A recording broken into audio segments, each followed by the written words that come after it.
pada hari ini. Susunan adalah presentasi tugas PKG PJOK, rencana tindak lanjut RTL penerapan SEM dalam pembelajaran PJOK.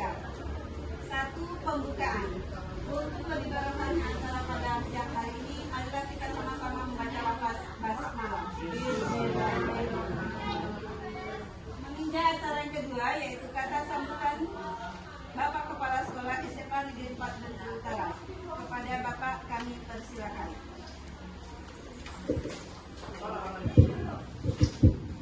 Bismillahirrahmanirrahim. Wassalamualaikum warahmatullahi wabarakatuh. Yang saya hormati Bapak Wakil Kepala Sekolah, Kepala BU, kemudian Pak Agus sebagai narasumber pada hari ini, rekan-rekan guru yang ada di dalam ruangan ini yang saya hormati dan saya muliakan. Jadi tidak memperpanjang mukadimah, Bapak Ibu, sebelum kita melaksanakan rapat dinas pada hari ini, mari kita mendengarkan apa yang akan disampaikan oleh Pak Agus, yang mana ini adalah merupakan sebuah tugas beliau karena beliau kemarin mengikuti PKG, ya, komunitas belajar untuk PJOK. Sebab itu jadi beliau menghadap saya minta izin maksimal 30 menit. Saya sampaikan silakan saja karena agenda rapat hari ini cukup padat, ya, disampaikan dengan kawan-kawan mana yang lebih penting saja, ya. Mungkin itu saja, silakan disimak oleh Bapak Ibu sekalian. Nanti kalau ada ruang jawab yang belum jelas silakan ditanyakan, dan kepada Pak Agus kami persilakan untuk menyampaikan materi yang sudah disiapkan. Saya kira Assalamualaikum warahmatullahi wabarakatuh.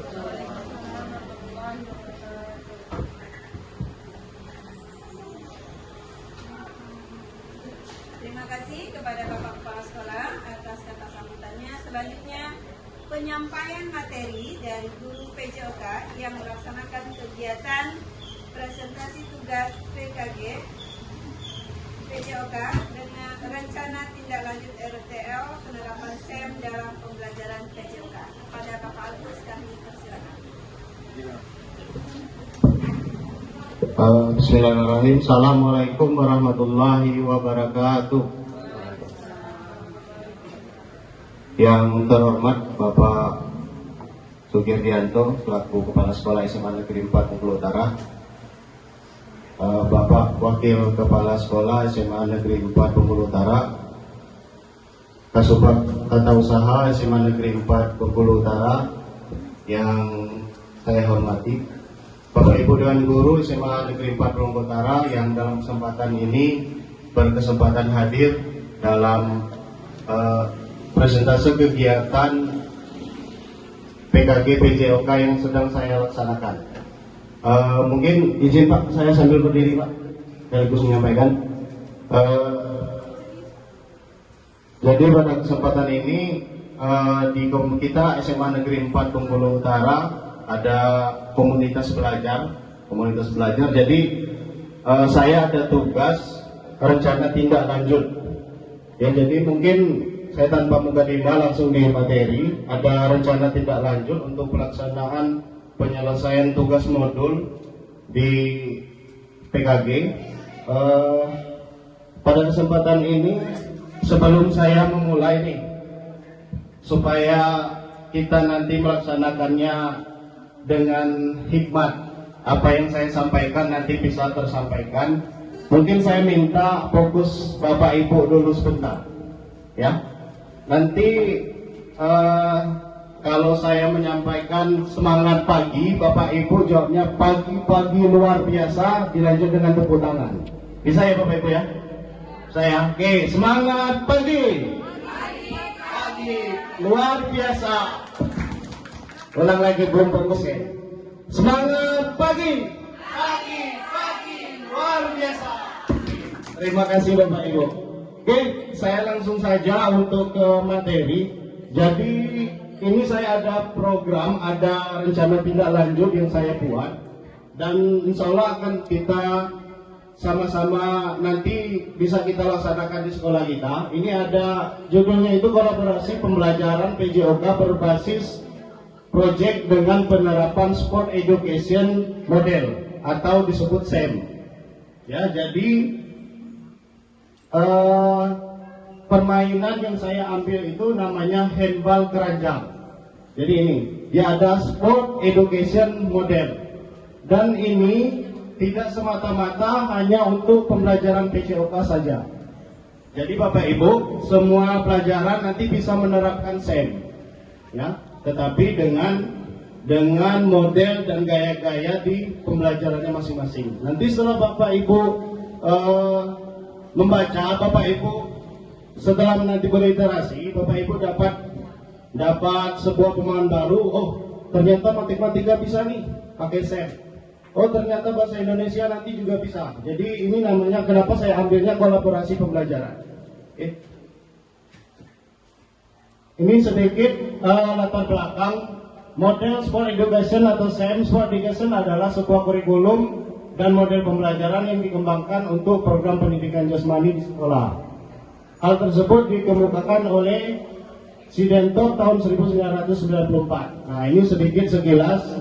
Sport education itu sebuah pembelajaran yang mana nanti itu semua siswa itu dapat terlibat dengan karakter, dengan kemampuan, dengan hobi, dengan basicnya masing-masing.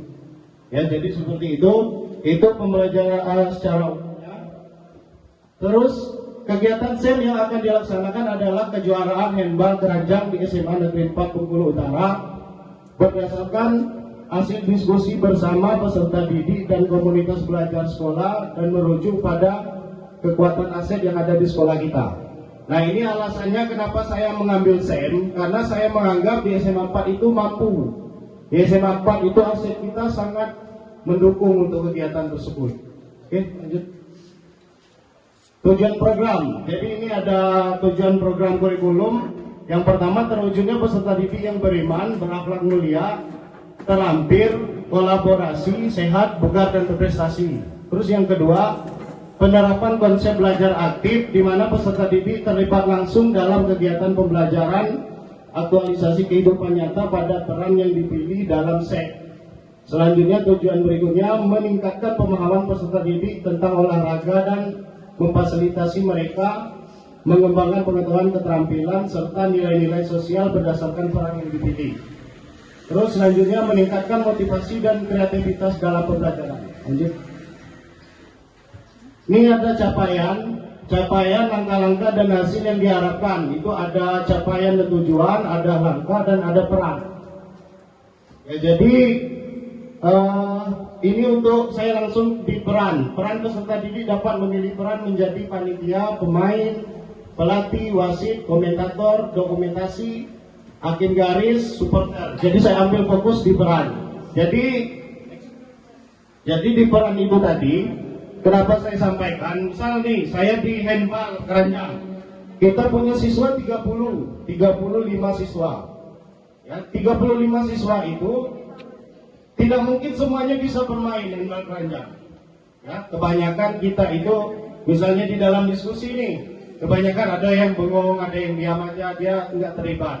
Tetapi di SEM ini nanti kita desain sebuah pembelajaran gimana caranya siswa itu terlibat semua. Ada yang jadi kameramen, ada yang jadi moderator, ada yang jadi ketua panitia, ada jadi pemain, ada jadi pelatih dan seterusnya. Jadi macam-macam. Ya, jadi dalam 35 siswa itu mereka punya perannya masing-masing dengan minat mereka masing-masing. Ya. Jadi kenapa tadi saya sampaikan itu bukan hanya di PJOK, di bahasa Indonesia kita bisa pakai, di TIK kita bisa pakai, di matematika kita juga bisa pakai. Semua mata pelajaran bisa, Bapak Ibu. Ya, saya ambil contoh misalnya bahasa Indonesia nih. Bahasa Indonesia materinya misalnya tentang pidato. Ya. Jadi guru bahasa Indonesia memberikan sebuah materi tentang pidato. Nanti didesain waktu presentase di kelas itu lomba pidato, Bapak Ibu. Jadi bukan anak maju satu-satu. Ya, lomba pidato. Ada yang jadi peserta lomba, ada yang jadi panitia, ada yang jadi juri, ada yang jadi guru pendampingnya dan seterusnya. Itulah yang namanya SEM. Ya. Jadi seperti itu penjabarannya.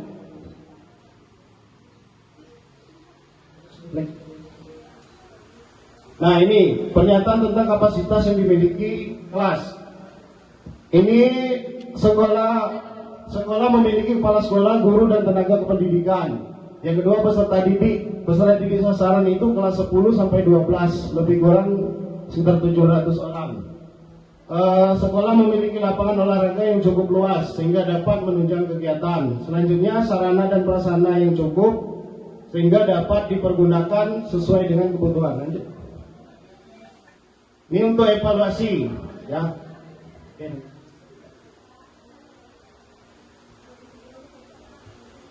Nah, ini ada kemungkinan tantangan dengan solusi ini, Bapak Ibu.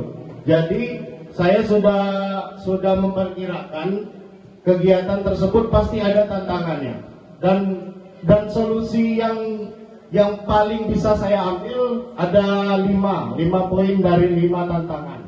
Ada tantangan pertama itu terkait pengelolaan waktu. Ya, jadi kalau kita menerapkan SEM pasti waktunya lebih banyak, lebih membutuhkan waktu. Terus faktor alam itu karena saya bermainnya di luar, pasti faktor alam sangat menjadi kendala, ya. Motivasi peserta didik untuk aktif menjadi tantangan pada kegiatan ini. Terus keterlibatan wali murid, kurangnya dukungan atau keterlibatan orang tua peserta didik dapat mempengaruhi. Terus yang kelima, manajemen tim, perbedaan tingkat kemampuan peserta didik dan sikap sosialnya itu jadi kendala. Terus ada beberapa solusi, penjadwalan yang efisien, mengganti hari, melakukan pendekatan, komunikasi yang terbuka, dan mengadakan pertemuan dengan orang tua. Itu salah satu. Ya. Nah, jadi untuk terkait kegiatan SEM ini, rencana saya itu akan kami laksanakan di kelas di SMA 4, dan akan saya coba. Untuk kegiatan saya ini, untuk yang pertama, saya berkolaborasinya nanti itu dengan guru bahasa Indonesia dan guru TIK. Kenapa saya ngambilnya guru bahasa Indonesia dan TIK? Yang pertama, ini kegiatan yang saya lakukan tadi, handball keranjang, sebuah pertandingan olahraga, yang mana nanti kita butuh surat menyurat, yang kita butuh nanti itu poster, kita butuh pengumuman dan sebagainya. Itu otomatis saya harus berkolaborasi dengan guru bahasa Indonesia. Terus selanjutnya guru TIK. Kenapa saya ambil kolaborasi dengan guru TIK? Karena saya butuh nanti untuk di IT, promosi misalnya di media sosial. Terus ketika nanti kegiatannya dokumentasi, bisa kita share ke grup sekolah, ke link, ke Instagram dan sebagainya. Terus ada lagi, setelah saya coba buat, ternyata saya nggak bisa hanya 2. Saya juga butuh kolaborasi dengan guru matematika. Ya, guru matematika. Contohnya apa? Waktu pensekoran. Ya, pensekoran berarti saya harus berkolaborasi dengan guru matematika. Jadi itu sedikit Bapak Ibu penyampaian dari kami terkait rencana tindak lanjut yang akan saya laksanakan di SMA Negeri 4. Terkait tugas dari PKG PJOK. Mungkin sebelum saya tutup, dari Bapak Ibu mohon nanti bisa ada tanggapan atau apa terkait nanti apa yang saya sampaikan, baik itu masukan, baik itu sebuah pertanyaan yang mungkin nanti bisa saya jawab. Pun seandainya saya nggak bisa jawab hari ini, saya akan mungkin berkonsultasi dengan pembimbing yang lebih bisa kompeten untuk menjawab. Mungkin itu Bapak Ibu, terima kasih, dan mohon barangkali 1 atau 2 pertanyaan dari Bapak Ibu. Monggo disilakan. Oke, Bu Dwi.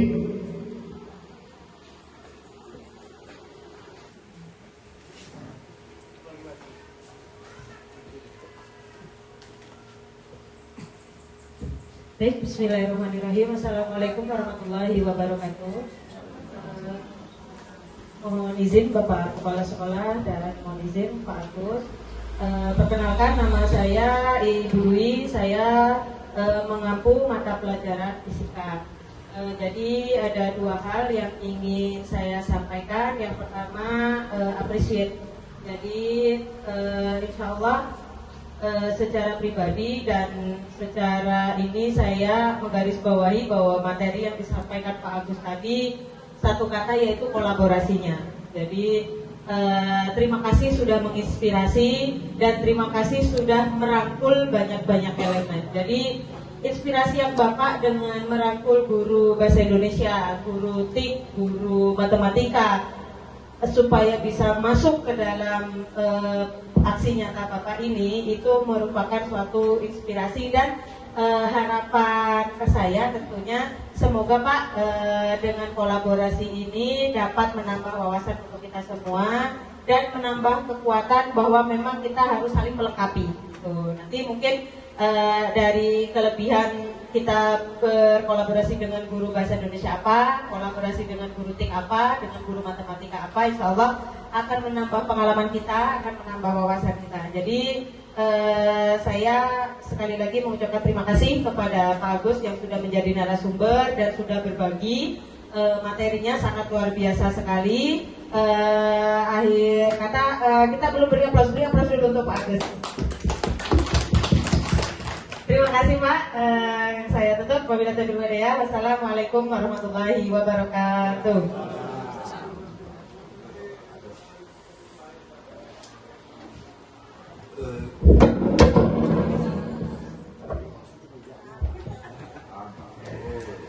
Kembali terima kasih untuk Ibu Dwi atas apresiasinya, kepada Bapak Ibu guru juga terima kasih.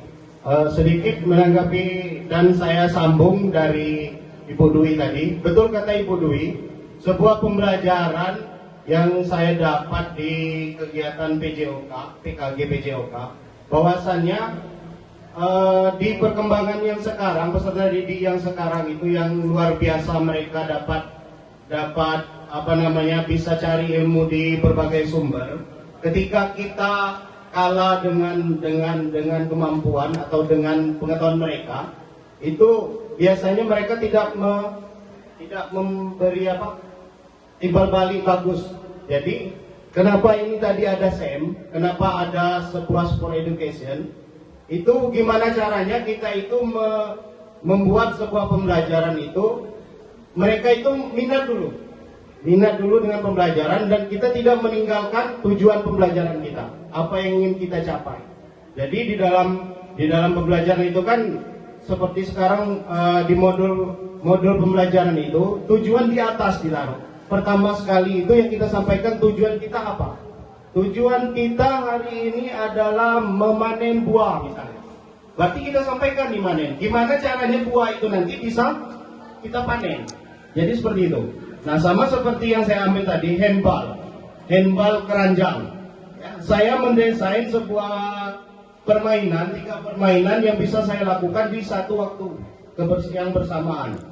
Dan kenapa saya ambil? Karena saya menyadari tidak semua peserta didik itu bisa bermain.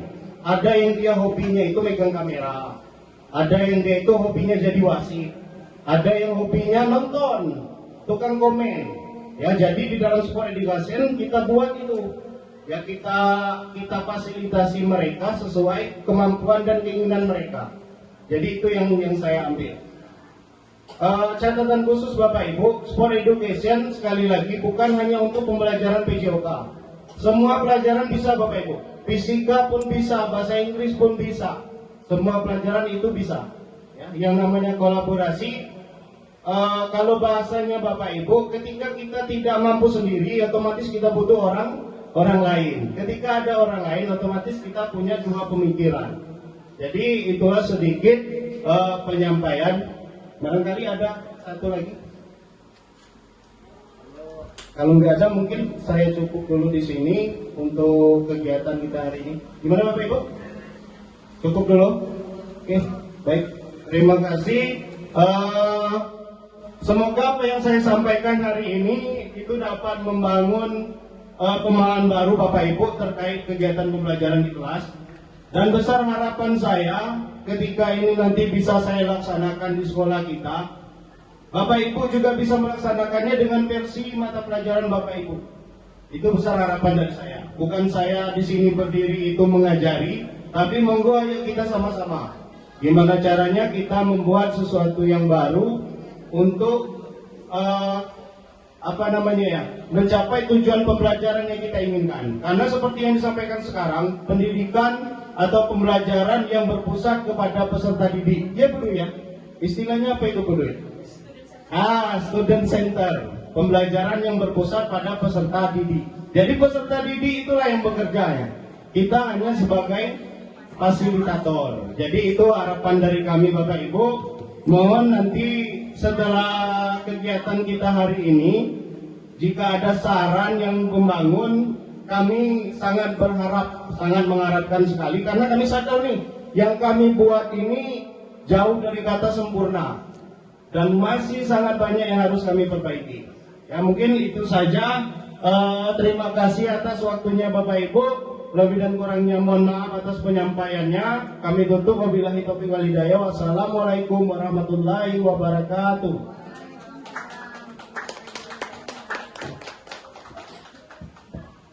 Terima kasih kepada Pak Agus Wayono atas presentasinya yang luar biasa pada hari ini.